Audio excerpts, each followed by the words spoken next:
Man, it's dark in here. That didn't help much, did it? So it's kind of a rainy, gloomy day outside right now.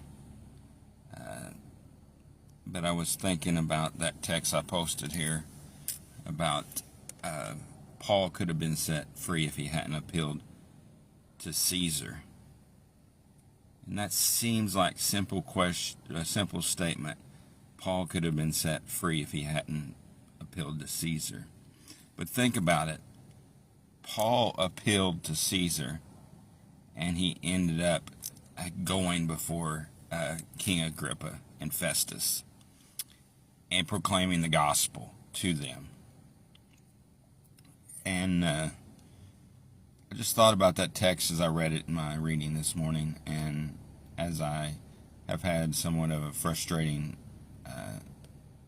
week at work, since I have a slow connection. Hopefully you guys can hear me. And I was thinking, as I read that even though Paul appealed to Caesar, it was by God's sovereign plan that he would proclaim the gospel somewhere that he may have not proclaimed it otherwise if he had not appealed to Caesar.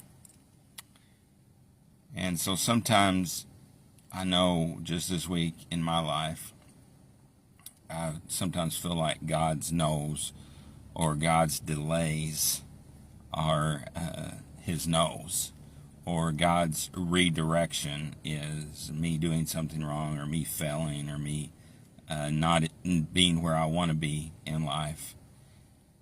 And so I was having and still am kind of having a self-pity party, and I was the only one invited to that party, unfortunately.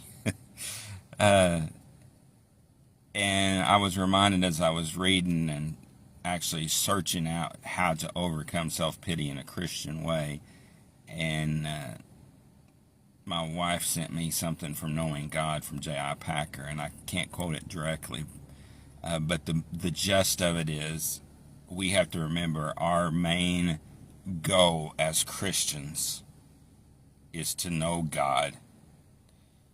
And I don't think he said this, but it is to know God, and then the second half that he didn't say is to make him known.